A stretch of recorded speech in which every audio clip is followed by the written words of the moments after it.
आ रही है। चमोली में बीते दिनों लगातार क्षेत्र में बारिश हो रही है और जोशीमठ में जनवरी महीने में जो हल्की दरारें पड़ी थी वो दरारें अब धीरे धीरे बढ़ने लगी हैं। रविग्राम वार्ड में इसका सबसे ज्यादा असर देखा जा रहा है, जहां पर राणा मोहल्ला में रहने वाले 10 से 12 मकानों में दरार पड़ने की सूचना सामने आ रही है। दरारों के अंदर से बरसात का पानी कमरों में घुस रहा है। लोग रात को डर के साए में रहने के लिए मजबूर हैं। तस्वीरें देखिए चमोली से सामने आ रही हैं। एक बार फिर से दरारें पड़ने का जो सिलसिला है वो शुरू हो चुका है। बारिश के बाद इस तरह की जो तमाम मकानों में दरारें पड़ने का जो तस्वीरें हैं वो सामने आ रही हैं।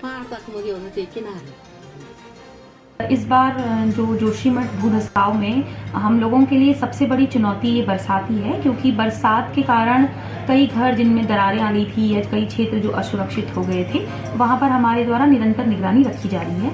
अभी कुछ ही दिन पूर्व हमारे पास एक सूचना मिली थी कि सुनील वार्ड में एक जो है जमीन में एक गड्ढा पड़ गया है, तो उसका भूवैज्ञानिक तहसील की टीम और नगरपालिका की टीम के द्वारा निरीक्षण किया गया है और ऐसी कोई खतरे की बात नहीं है। वर्तमान में अभी सभी कुछ कुशलता से चल रहा है। ऐसी कोई भी नवीन दरारों की सूचना हमें प्राप्त नहीं हुई है। जनवरी माह के बाद भूधसाव जो स्थिति उत्पन्न हुई थी उसके पश्चात अब अगर बरसात की बात करें तो बरसात में निरंतर प्रत्येक दिन कुछ ना कुछ घरों पे दरारें बढ़ती हुई नजर आ रही है और लोगों को उन घरों में रहने के लिए मजबूरन उन घरों को रहना पड़ रहा है, क्योंकि उन लोगों का अभी तक कोई मुआवजा, उनकी कोई फाइल नहीं बन पाई है, उनको असुरक्षित की श्रेणी में नहीं रखा गया और जिनको पहले रखा भी गया है उनके भी अभी तक मुआवजे तय नहीं हो पाए हैं, लोगों को अभी तक मुआवजा नहीं मिल पाया है। तो अगर इस पूरे माह बरसात रहती है तो इस स्थिति को अगर देखें तो इन घरों में रहना असुरक्षित ही कहूँगा और जल्द से जल्द इन लोगों का मुआवजा दिया जाना चाहिए, इन घरों को असुरक्षित की श्रेणी में रखा जाना चाहिए और जल्द से जल्द इनकी व्यवस्थाएं कराई जानी चाहिए।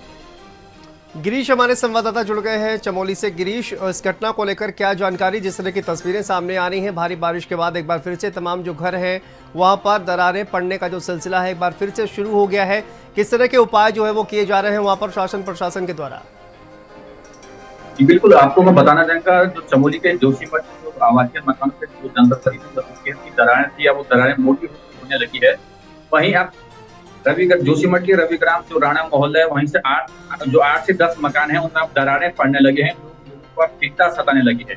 वहीं इन दिनों लगातार चमोली जनपद में बारिश का सिलसिला जारी है, जिससे जो बारिश का पानी है वो दरारों से घुसते हुए लोगों के घरों में जा रहा है, जिसको लेकर स्थानीय लोगों ने प्रशासन से भी इसकी शिकायत करी। वहीं उप जिलाधिकारी जो कुमकुम जोशी है उन्होंने कहा कि हम मौके पर जाएंगे, इस चीज का निरीक्षण करेंगे। जी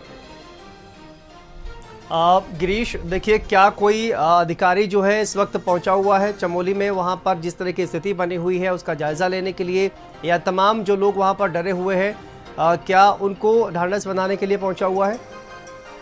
जी बिल्कुल, जो आप जोशीमठ के जो उप जिलाधिकारी कुमकुम जोशी हैं वो लगातार इस पर नजर बनाए रखी है, लेकिन इन दिनों जिस तरह से चमोली जनपद में जो लगातार बारिश हो रही है, मकानों में जो दरार है वो मोटी मोटी हो रहे हैं, उसके चलते ग्रामीणों में कहीं न कहीं चिंता बनी हुई है, क्योंकि अभी विस्थापन ग्रामीणों को नहीं दिया गया है। ऐसे में उनके अब आशियानों पर कहीं न कहीं खतरा मंडराने लगे। अब लोग चिंतित हैं कि आखिरकार जो जिस तरह से चमोली जनपद में जो लगातार बारिश हो रही है, ऐसे में उनके घरों में पानी घुस रहा है, रहने की अभी प्रशासन के द्वारा ऐसी कोई व्यवस्था नहीं की गई, जिसको लेकर लगातार लोग परेशान हो रहे हैं। जी ठीक है, बहुत बहुत शुक्रिया आपका इस तमाम जानकारी के लिए।